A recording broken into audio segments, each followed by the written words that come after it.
Hello student, welcome to हमारी academy official and my name is Amar Ahmad. कैसे हैं आप सब? कैसी चल रही है आपकी preparation? UP triple S C auditor के जितने भी स्टूडेंट हैं, आप सबको अपडेट दे दो। देखिए, आप सभी का आज 26 दिसंबर है और अभी आप तक कोई अपडेट आपका नहीं आया है। कोई भी अपडेट नहीं आया है आपका यूपी ट्रिपल एस सी की तरफ से एग्ज़ाम को लेकर। ठीक है, कि एग्ज़ाम कब होगा, कैसे होगा, कोई डेट नहीं बताया गया। फीस पेमेंट का लिंक भी अभी नहीं ओपन हुआ है।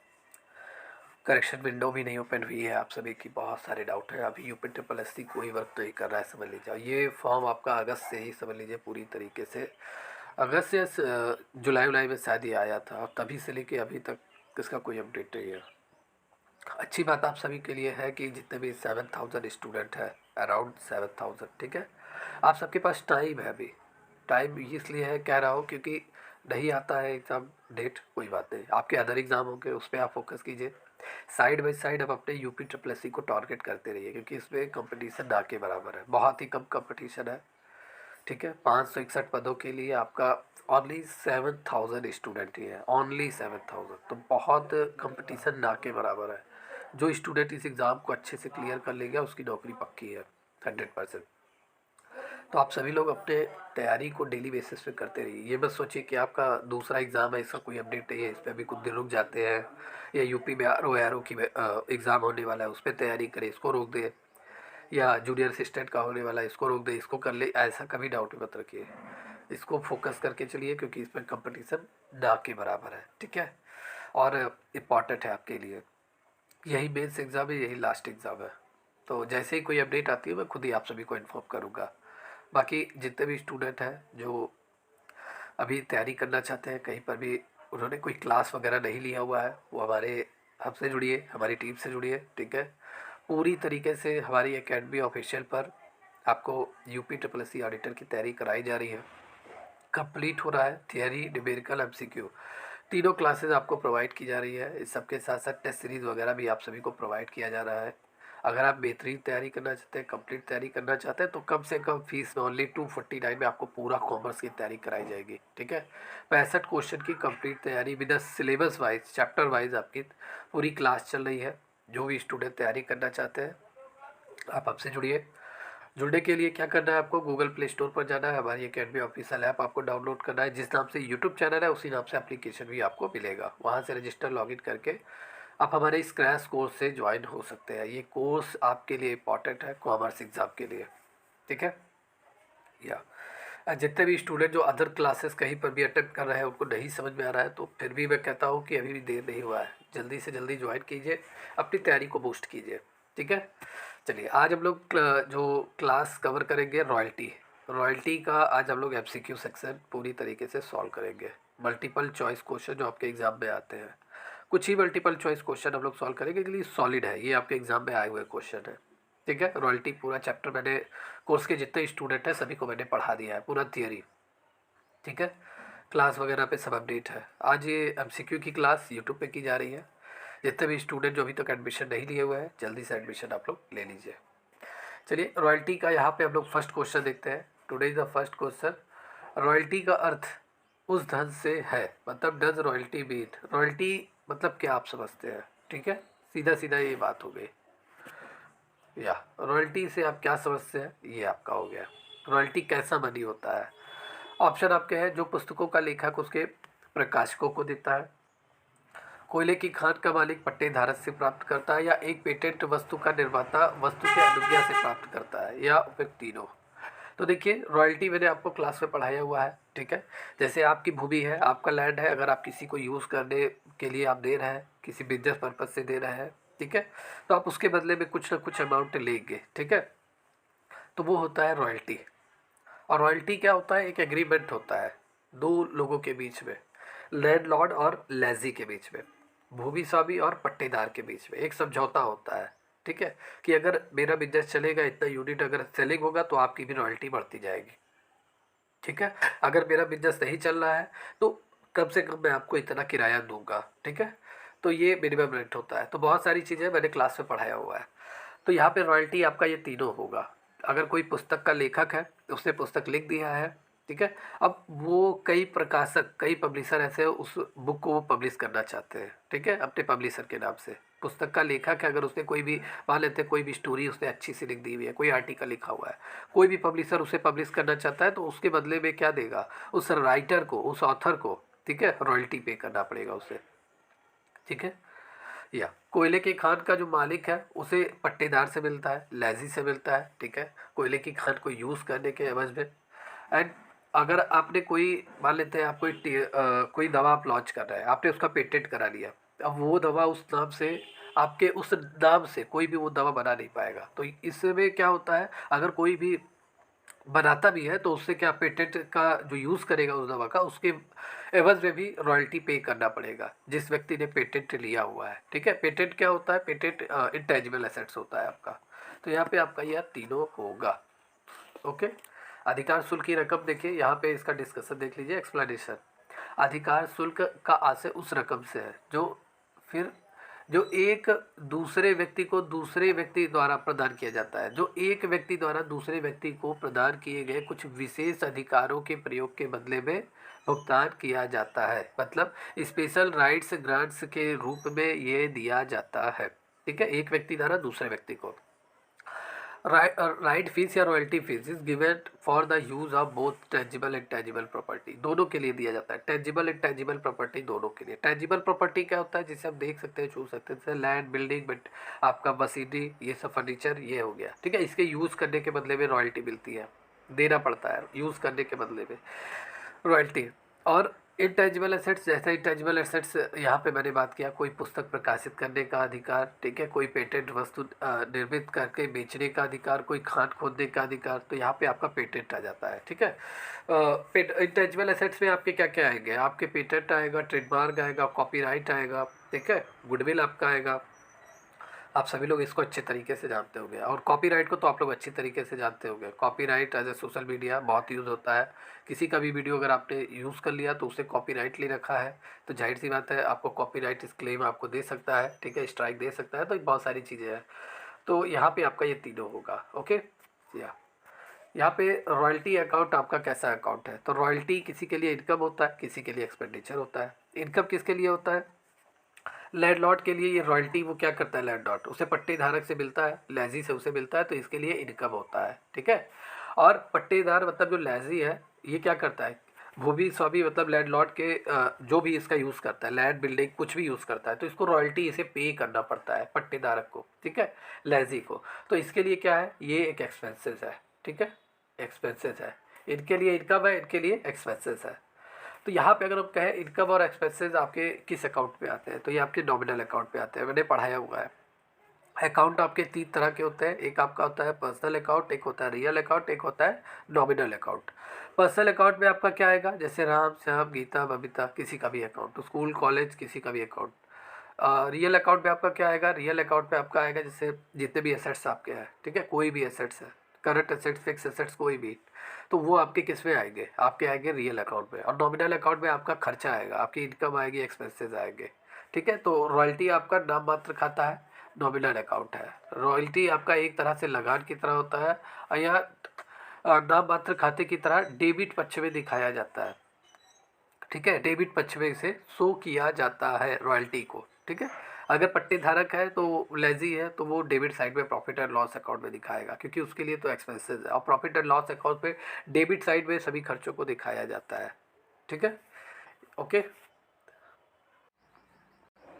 चलिए नेक्स्ट क्वेश्चन है आपका, यहाँ पे नेक्स्ट क्वेश्चन है, न्यूनतम किराया मिनिमम रेंट कहते हैं, मतलब मिनिमम रेंट इज कॉल्ड, न्यूनतम किराया किसे कहते हैं। यहाँ पे आपके ऑप्शन है, डेड रेंट होता है या फिक्स रेंट होता है, ये भी दोनों, या इनमें से कोई नहीं।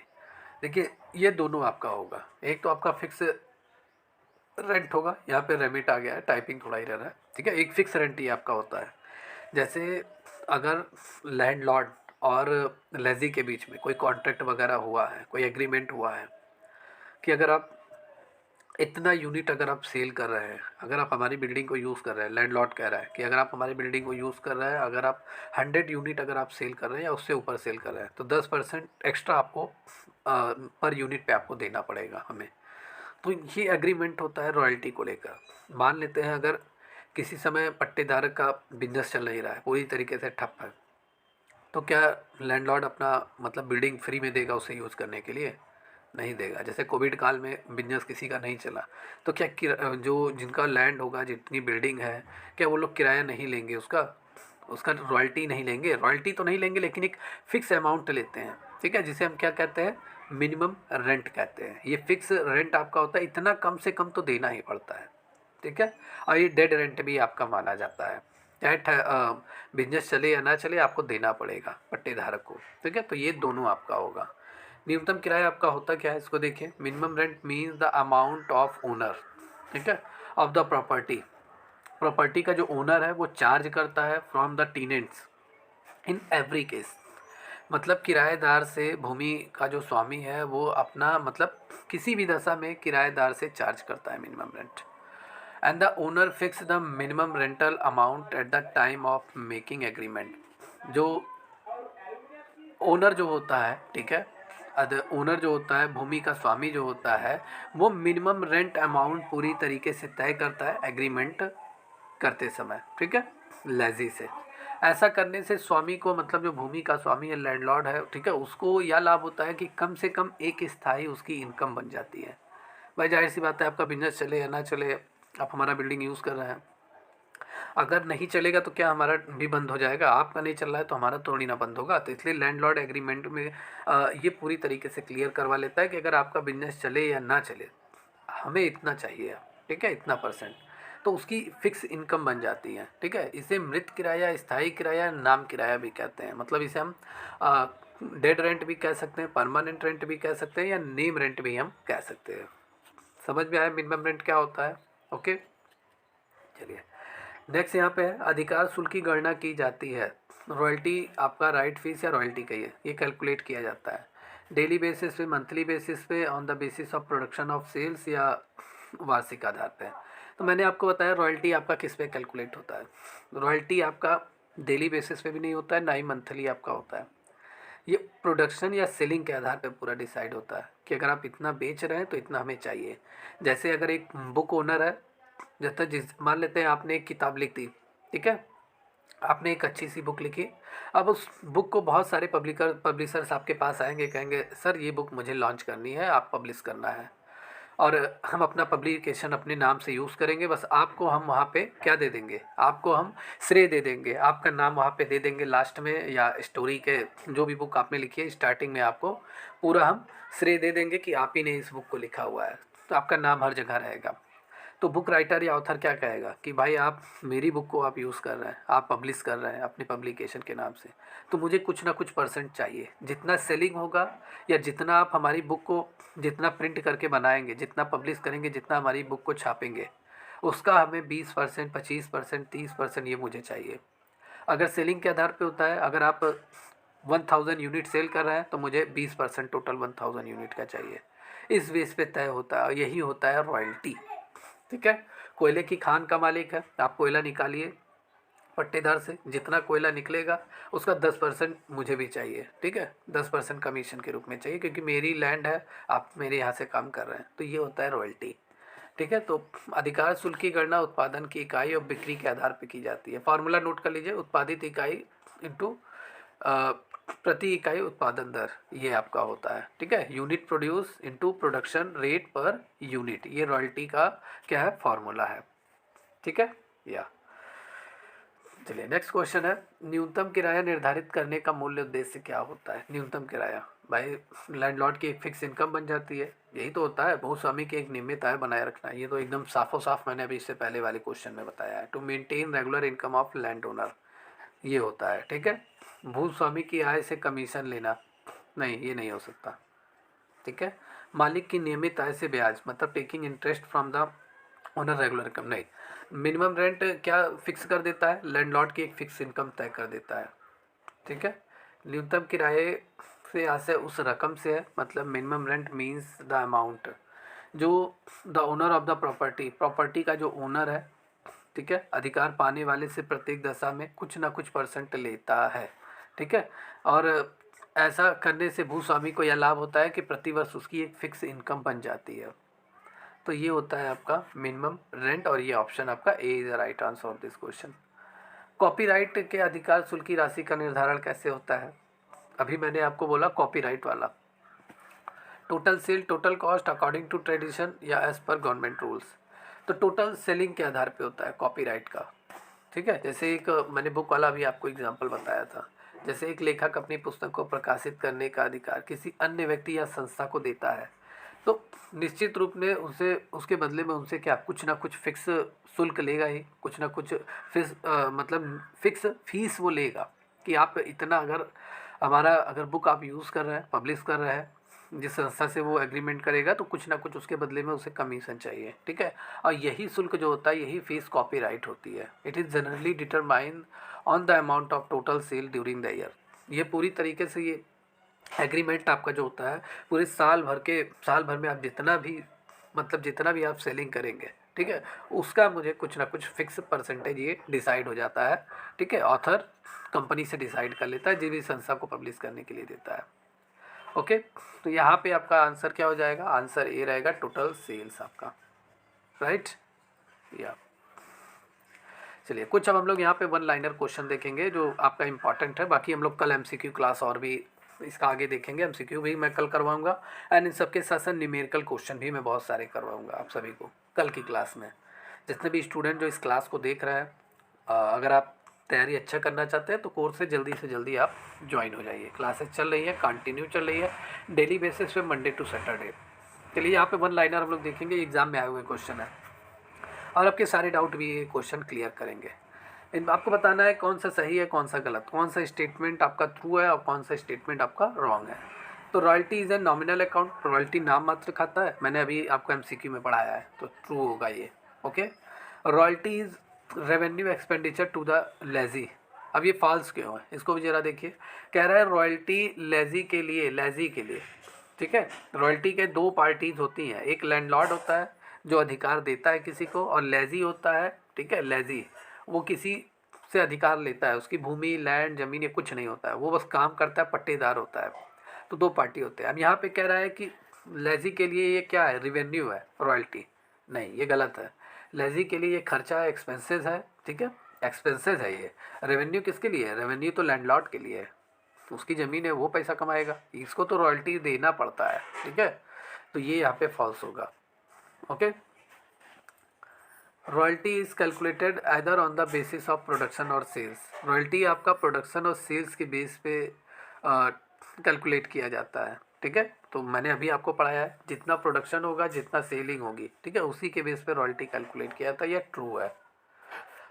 Royalty paid on the sales is debited to.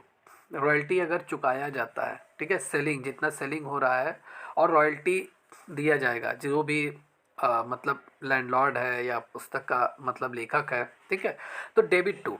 अगर रॉयल्टी, या ऐसे भी हम कह सकते हैं इस क्वेश्चन को, royalty paid on the sales is debit to. तो रॉयल्टी आपका क्या होता है, डेबिट साइड में, प्रॉफिट एंड लॉस अकाउंट में दिखाया जाता है, ठीक है, प्रॉफिट एंड लॉस अकाउंट के डेबिट साइड में। क्योंकि जो पेड करेगा उसके लिए तो खर्चा है, तो वो प्रॉफिट एंड लॉस अकाउंट के डेबिट साइड में दिखाएगा। और royalty paid on the production is debited to. अगर प्रोडक्शन पे आप रॉयल्टी दे रहे हैं तो तभी आप डेबिट साइड में दिखाएंगे, प्रॉफिट एंड लॉस अकाउंट में। लेकिन प्रोडक्शन की बात आ जाएगी तो मैन्युफैक्चरिंग अकाउंट में डेबिट साइड में आप दिखाएंगे। ओके, या चलिए नेक्स्ट क्वेश्चन है, short working is the excess of minimum rent royalty. मतलब शॉर्ट वर्किंग रॉयल्टी पर न्यूनतम किराए की अधिकता है, ठीक है। Short working is the excess of minimum rent, ठीक है। मिनिमम रेंट क्या होता है, अगर आपका बिजनेस नहीं चल रहा है तभी इतना पैसा आपको देना पड़ेगा लैंडलॉर्ड को। शॉर्ट वर्किंग कह रहा है इससे अधिक होता है, तो सही सही बात है, ये ट्रू है आपका, मिनिमम रेंट से ज़्यादा ही होता है आपका। ओके, मैंने पढ़ाया हुआ है क्लास में। Surplus is the excess of royalty over minimum rent. Royalty हमेशा मिनिमम रेंट से ज़्यादा होता है, ठीक है।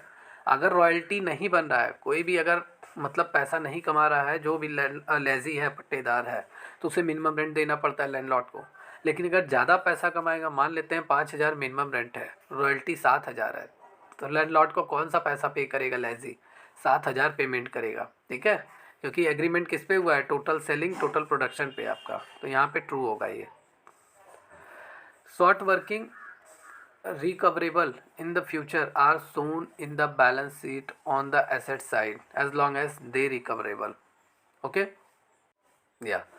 अब यहाँ पे शॉर्ट वर्किंग रिकवरेबल आपका क्या होगा, मतलब किसी समय बिजनेस सही चला अच्छे से तो पट्टेदार को नुकसान होता है, नुकसान होता है मतलब बहुत ही कम काम होता है, उस समय जितना भी वो अर्निंग करता है वही होता है शॉर्ट वर्किंग, ठीक है, बहुत ही कम काम हुआ है। तो अगर मतलब लैंडलॉर्ड को तो भाई मिनिमम रेंट देना ही देना है, लेकिन अगर इसका भी अमाउंट नहीं पूरा हो पा रहा है तो शॉर्ट वर्किंग वो अपनी तरफ से देगा पैसा, फिर इस शॉर्ट वर्किंग अमाउंट को वो नेक्स्ट जब भी उसका बिजनेस चलेगा नेक्स्ट ईयर या नेक्स्ट मंथ, तो इस शॉर्ट वर्किंग अमाउंट को वो पूरी तरीके से रिकवर करेगा अपने आने वाले प्रॉफिट से, ठीक है। जैसे अगर आप किसी किराए पे रह रहे हैं, 600 रुपये आपका किराया है मिनिमम मैं बता रहा हूँ, और 400 रुपये आपकी अर्निंग है, तो 200 रुपया तो आप अपनी तरफ से लगा कर देंगे ना कहीं से देंगे। फिर इस 200 रुपये को आप अगर आपने किसी से उधार मांग के दिया है तो अगली बार जब आपकी टोटल इनकम जब जितनी आएगी तो 200 रुपये आप जिस पार्टी से लिए रहेंगे उसको पे करेंगे, रिकवर करेंगे, ठीक है।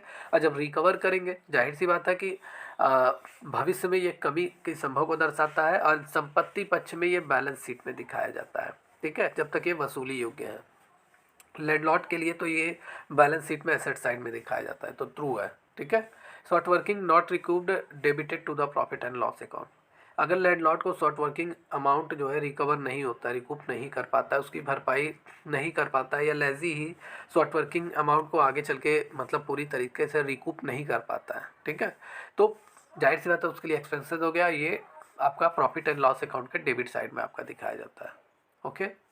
या जब when short working is recovered debited to the given to the either royalty account और landlord account। या देखिए जब शॉर्ट वर्किंग अमाउंट की भरपाई कर ली जाती है, मान लेते हैं इस मंथ में काम नहीं चला तो हमने एक्स्ट्रा पैसा मिनिमम रेंट के रूप में दिया लैंडलॉर्ड को, लेकिन अगले महीने अच्छा बिजनेस चला तो उसमें से हम पैसा निकाल के शॉर्ट वर्किंग अमाउंट जितना भी पैसा एक्स्ट्रा लगा था उसको हम उस वहाँ पे भरपाई कर लेंगे। तो डेबिट या तो रॉयल्टी खाते मकान मालिक के खाते में डाल दिया जाता है, ठीक है, या तो रॉयल्टी खाते में उसे ट्रांसफ़र किया जाता है या मकान मालिक के खाते में, ओके। या चलिए नेक्स्ट है आपका, यहाँ पे कह रहा है रॉयल्टी अकाउंट को क्लोज कर दिया जाता है और लैंडलॉर्ड के अकाउंट में ट्रांसफ़र करके नहीं, इसे प्रॉफिट एंड लॉस अकाउंट में लास्ट टाइम में जाके ट्रांसफ़र करके बंद किया जाता है। अगर लेजी है तो लेजी लास्ट टाइम में रॉयल्टी उसके लिए एक्सपेंसेस है, नॉमिनल अकाउंट है, और ये सभी expenses profit and loss account में ट्रांसफ़र करके बंद किया जाता है, तो यहाँ ये फॉल्स होगा आपका, ठीक है।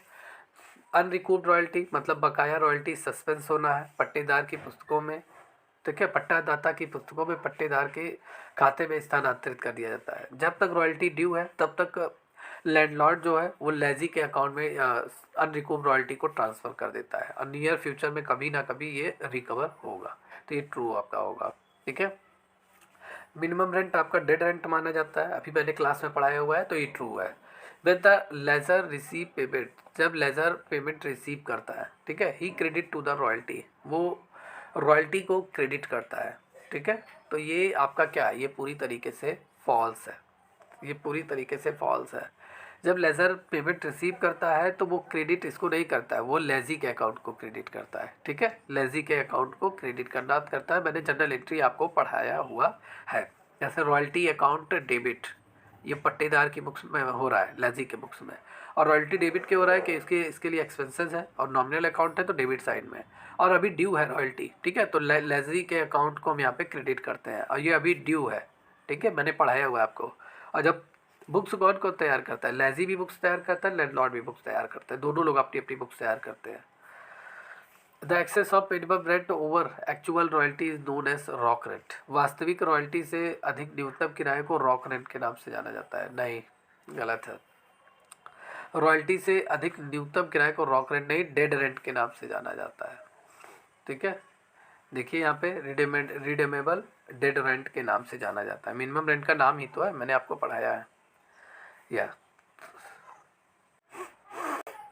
चलिए यहाँ पे अगर हम बात करेंगे, नेक्स्ट क्वेश्चन है when there is a no provision for recoupment of short working, जब कोई भी प्रावधान नहीं रखा जाता है शॉर्ट वर्किंग को रिकूप करने का, the short working of each of the year is treated irrecoverable, ठीक है, तो शॉर्ट वर्किंग जो होगा वो आपका प्रत्येक वर्ष क्या होगा, ट्रीटेड माना जाएगा इरेकवरेबल, कि उसकी भरपाई की जाएगी और उसे हम प्रॉफिट एंड लॉस अकाउंट में ट्रांसफ़र कर देंगे, ठीक है।